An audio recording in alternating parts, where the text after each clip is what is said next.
नमस्कार। रफू आरबी की तरफ से आप सभी लोगों को इस नए अध्याय में जुड़ने के लिए बहुत बहुत शुक्रिया। सही बताओ, मैं बहुत ज्यादा कश्मकश में था कि इस हफ्ते आप सभी लोगों के साथ जुड़ पाऊंगा या नहीं। पिछले शुक्र की बात है, सुबह सुबह मैं घूमने निकला हुआ था और पीछे से आके एक बस ने धक्का दे दिया। गिर पड़ा मैं। पूरे शरीर पे बहुत सारे चोट आए हैं। खड़ा भी सही से नहीं हो पा रहा था, लेकिन शायद आप सभी लोगों की प्यार वो शक्ति मुझे दिया कि आगे जाके फिर मैं इस हफ्ते आप सभी के सामने वापस आ पाया हूं। इस हफ्ते मैं कुछ ऐसा आप सभी लोगों के साथ शेयर करना चाहता हूं जो आप सबके जिंदगी में कभी ना कभी जरूर महसूस किया होगा। Invisible hand. एडम स्मिथ थे 18th सेंचुरी के बहुत बड़े अर्थशास्त्री। उन्होंने ये टर्म, ये वर्ड सबसे पहली बार इस्तेमाल किया था। अदृश्य हाथ, आप इसे हिंदी में कह सकते हैं। उन्होंने इस्तेमाल इस तरीके से किया था कि बड़े बड़े देश जब छोटे छोटे देश के ऊपर राज चलाते तो अपने फायदे के लिए ऐसा बहुत कुछ कर जाते हैं जो शायद अचानक उन छोटे छोटे देश के लिए भी भला होता है। वो भलाई कैसे होता है ये किसी को समझ में नहीं आता है, और शायद ये ना समझने वाली जो बात और नीति होता है उसे इनविजिबल हैंड कहते हैं। हम सभी लोगों की जिंदगी में भी ऐसे बहुत सारे लम्हे आते हैं जब हमें पता नहीं चलता कि इस कठिनाइयों के बीच हम कैसे बाहर आ रहे, लेकिन हम कठिनाइयों से धीरे धीरे बाहर आते ही रहते और हम सभी लोगों के साथ शायद रहते वही इनविजिबल हैंड। चलिए मैं आपके साथ कुछ और शेयर करता हूं। तब मैं कॉलेज में पढ़ता था। अपने एक दोस्त के साथ माउंटेनियरिंग के लिए गए हुए थे। दार्जिलिंग वेस्ट बंगाल पे एक जगह है, उसके नजदीक एक जगह होता था सांदाकफू। वहीं पर ट्रैकिंग करने हम लोग पहुंचे थे, मतलब पहाड़ों पे चलने के लिए। 20-25 किलोमीटर हम लोग 2 दिन में चल पड़े थे। बहुत अच्छा बीत रहा था, दोनों बहुत खुश थे। चारों तरफ ऑर्किडों का ही मौसम चल रहा था, दूर पहाड़, वो शमा, बहुत ही ज्यादा खुश थे। एक दिन रात को दोनों में कुछ अनबन हो गया और मैंने ये डिसाइड किया कि दूसरे दिन मैं निकल पड़ूंगा। मैं जिद्दी तो था ही, अभी भी हूं। दूसरे दिन सुबह उठ के मैं निकल पड़ा। बहुत बारिश हो रहा था, मेरे पीठ में बैग भी था। 10-15 किलोमीटर जाते जाते जंगल में मैं गुम हो गया। मुझे कुछ नहीं दिखाई दे रहा था और बहुत बारिश हो रहा था, और क्योंकि मिट्टी था तो बारिश के वजह से वो मिट्टी भी नीचे आया। मैं 20-25 फुट नीचे आके गिर गया। बहुत चोट पहुंचा और मैं ये समझ नहीं पा रहा था कि मैं आगे कहां जाऊं, कैसे जाऊं। मैं पत्थरों के ऊपर बैठा हुआ था और सच मानो मैं इसे यही सोच रहा था कि आप परमात्मा कह दीजिए, भगवान कह दीजिए, इनविजिबल हैंड कह दीजिए, कुछ भी कह दीजिए, कोई आए और मेरा मदद करे और इस जंगल से बाहर मुझे ले जाए। ऐसे ही सोचते सोचते अचानक मुझे घंटी का आवाज सुनाई दिया। मुझे पता नहीं था कि वो घंटी कहाँ है, बट वो घंटी का आवाज सुनते सुनते मैं उसे फॉलो करता गया।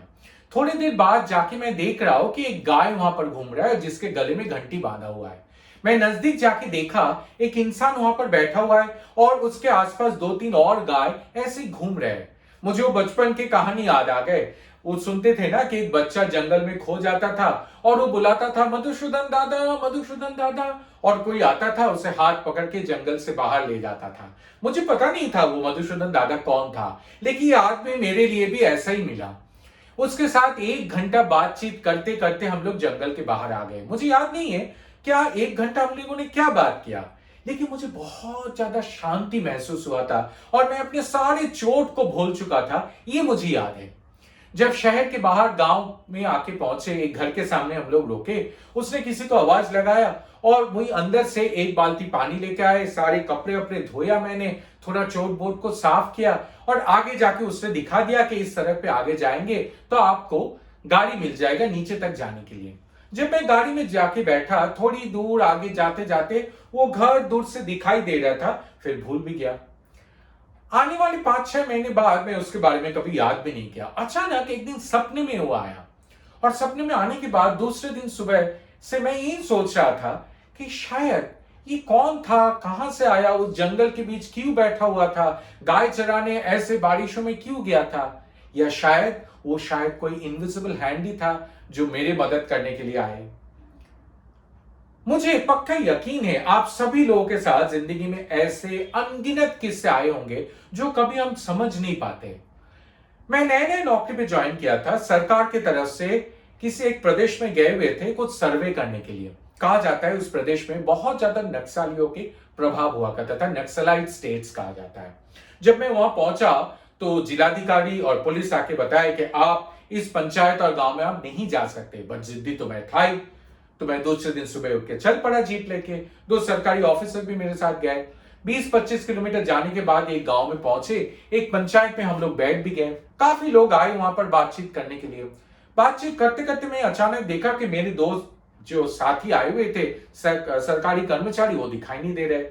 कुछ देर बाद और देखा, दोनों और इंसान आके वहां पर खड़े हो गए और दूर से मेरी बातचीत सुन रहे। मुंह पे गमछा बांधा हुआ था लाल रंग के। तो मैं किसी को कुछ नहीं कहा। मेरे जीप के जो ड्राइवर थे उसने हाथ में आके एक पर्ची लेके चले गए। कुछ देर बाद मैं पर्ची खोल के देखा तो उसमें लिखा हुआ था सावधान। मैं फिर भी चुप रहा। खाना पीना दोपहर के भोजन हो गया। जीप में जाके जब बैठा, ड्राइवर गाड़ी जब स्टार्ट किया तो वो दो इंसान जो गमछा बांधे हुए थे वो भी जीप में आके बैठ गए और मेरे साथ बातचीत करने लगे कि मैं क्या चाहता हूं, क्या रिपोर्ट लिखूंगा। कुछ देर जाने के बाद वो कहने लगी, ये सड़क जो है ये हम लोगों ने बनाया है, इस गांव के साथ हम लोगों के बहुत ही अच्छा रिश्ता है, हम लोग मिलजुल के रहते हैं। और मुझे ये कहा कि जनरली सरकारी किसी भी कर्मचारी के ऊपर या किसी के ऊपर हम लोग कभी भरोसा नहीं करते। उन्हें पता नहीं था मैं सरकारी कर्मचारी नहीं था, लेकिन उन्होंने ये भी कहा कि आपके ऊपर भरोसा करने के लिए दिल चाह रहा है। बस आपसे यही अनुरोध है, आप इसके ऊपर कभी भी रिपोर्ट ना बनाइएगा यहाँ क्या बातचीत हुआ है। कोशिश करिएगा इन गांव वाले के लिए कुछ भलाई कर दे और इस जो मुलाकात है इसे भूल भी जाइएगा। थोड़ी देर बाद जाके जीप रुका, वो लोग उतर भी गए। फिर कुछ देर आगे जाके देखा एक बाइक में वो सरकारी दो कर्मचारी सुबह मेरे साथ आए तो खड़े थे। मैंने पूछा, तुम लोग कहां चले गए थे? कह रहे, डर के मारे आप तो चुपचाप बैठ कर उन लोगों से बात कर रहे थे, हम लोग पीछे के दरवाजे से एक बाइक में यहां तक आ गए। मुझे आज भी पता नहीं है कि ऐसे परिस्थितियों में क्या था मेरे साथ जो मुझे आगे ले जाने के लिए और भी ज्यादा शक्ति और ताकत और हौसला दिया। आप लोगों का प्यार, दुआ, ऐसे करोड़ों लोगों के अनगिनत कोशिश, चाहत, सब कुछ मेरे साथ होगा, या शायद कोई इनविजिबल हैंड जो सबके साथ होता है। बस इसी सोच के साथ रफू आरबी की तरफ से आप सब लोगों को गुजारिश है, ऐसे अगर आपकी जिंदगी में भी बहुत सारे ऐसे अगर कहानियां हो, मुझे ईमेल कर सकते हैं rafubyRB@gmail.com में। मेरे चैनल को सब्सक्राइब करिए यूट्यूब में। अगर पसंद आया है कमेंट करिए, शेयर करिए, लाइक करिए। बस इसी गुजारिश के साथ आदाब, नमस्कार।